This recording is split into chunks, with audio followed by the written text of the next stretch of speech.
ውዴ ወይ ብርሃኔ፣ ምን ነው ዛሬ መሳመረስ አስጠላው እንዴ? ወይ የኔ ብርሃን፣ በጣም ይቅርታ ለስራው አዲስ ስለሆንኩኝ ፍጄ ችግር እንዳልፈጥር ብዬ።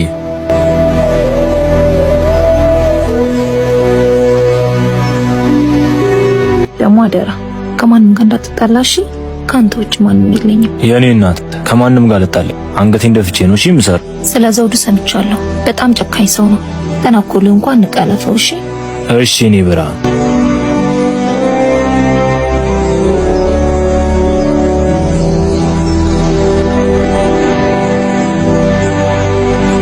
አምላኬ ሆይ ባኔን ጠብቅልኝ።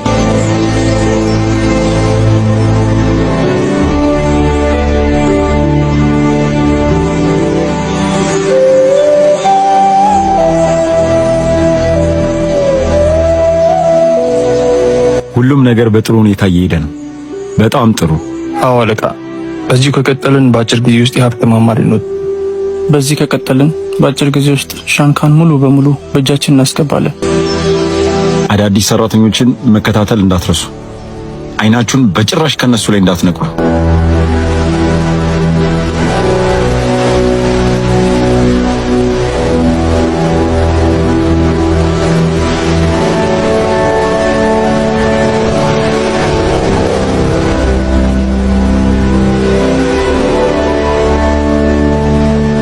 ሰላም ወንድም፣ ለስራው አዲስ ነኝ። ማስቸገር ካልሆነብኝ አብሬ ለስራ በዛው ስለ ስራው ታስለምደኛል። አረ ችግር የለውም ና ግባ።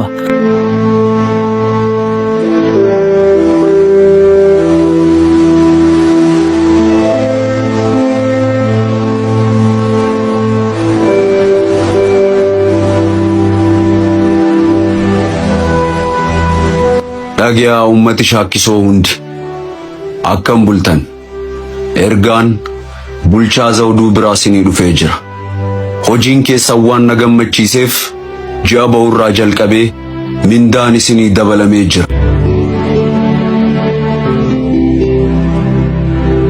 ምን ማለቱ ነው? ከአለቃ ዘውዱ የመጣ ትዕዛዝ ነው። በስራችሁ እያስደስታችሁኝ ስለሆነ ከቀጣይ ወር ጀምሮ ደሞዝ ጭማሪ አደርጋለሁ ነው ያለው። ቆይ ዘውዱ ማን ነው? ይታያል እዛ ጋር ያለው በጣም ጨካኝ ሰው ነው። የሚወደው ነገር ቢኖር ብርና ሴት ነው። ለነዚህ ነገር ሲል ብቻ ሊገልህ ይችላል።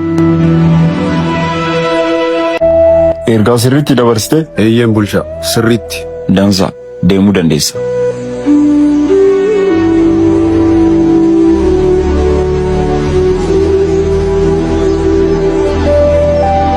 በጣም ይቅርታ ስምን ሳላቅ በወሬ ብቻ አጣድፍኩ።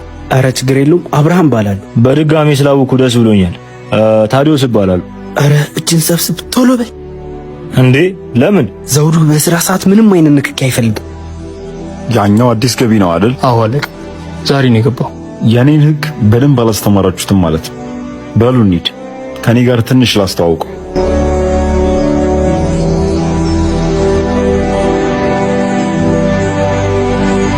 ስማኝ፣ እየመጡ ምንም ነገር ቢሉ መልስ እንዳሰጥ። እሺ። አዲሱ ልጅ ናስኪ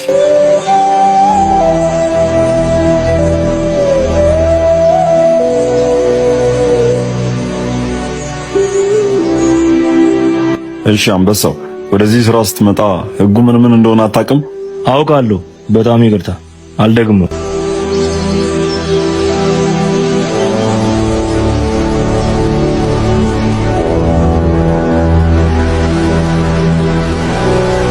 ሱሪን አውልቅ። ለምን? ምን አረኩ? ከዚህ በኋላ ዳግመኛ እድል አልሰጠም። አሁን ግን ሱሪን አውልቅ። በጭራሽ ይህንን ነገር ማድረግ አልችልም።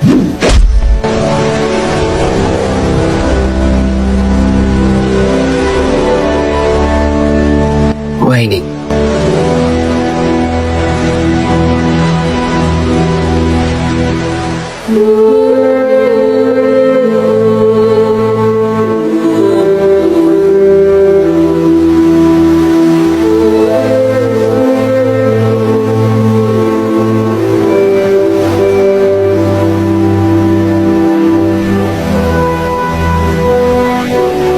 እባክህ ጌታዬ ስላላወቀ ነው። ዳግመኛ ይህን ስህተት አይሰራም።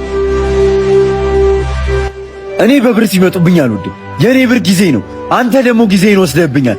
ለአሁኑ ምሬሃለሁ። ከዚህ በኋላ ግን ብትደግመው እገልሃለሁ።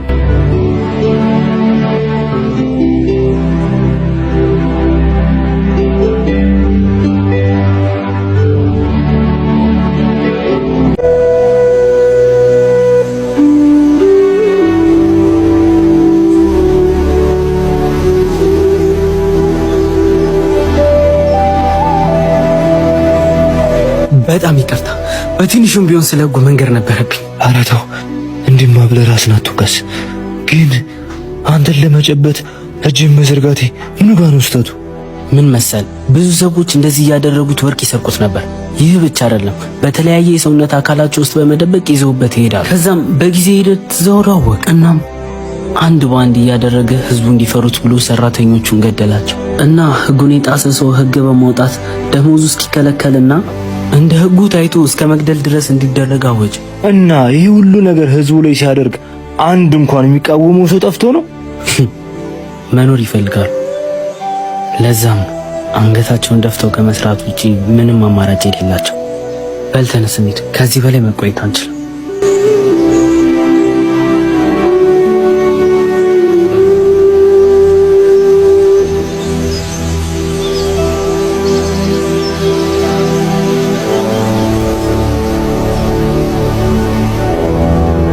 ብዙ አታስብ። እኛም ኃይል እግዚአብሔር ነው ብለን አንገታችን ደፍተን እየሰራን ለመኖር ሲባል ምን አለ በሌ፣ ይህን ታሪክ እኔ ይሆናል የምቀይረው። ሁሉንም ግዛት በእጅ አስገባው። ተው፣ መኖር ለሚያስፈልጋቸው ሰው ስትል በዝምታ ስራ። በል ተነሳ፣ አሁን ና እንሂድ።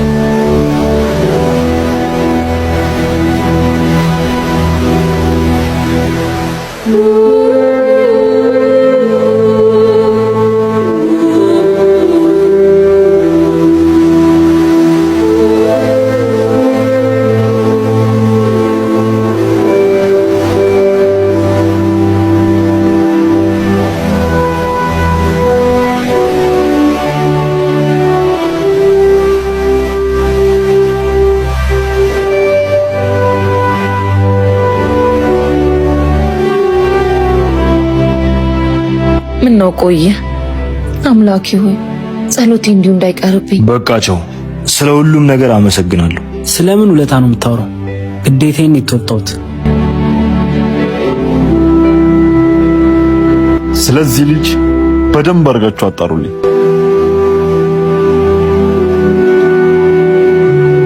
አብርሃም ና። አቤት አለቃ። ለጓደኛ ስለኔም ሆነ ስለ ሕጉ በደንብ አስረዳው። አለበለዚያ ግን በቅርቡ ሟች ነው። እሺ።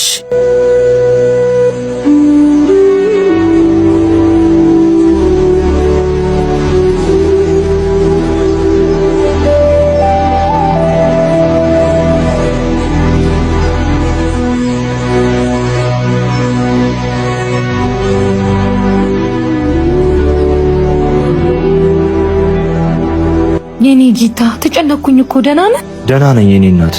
ስለ ስራው ምንም ስለማላውቅ ትንሽ አቆየኝ። እኔማ ስትቆይ ጊዜ ፈርቼ ነበር። በልና ግባ፣ የምትወደውን ምግብ ሰርቼ ይልሃለሁ። ትንሽ ቀምሰህ እረፍት ታደርጋለህ።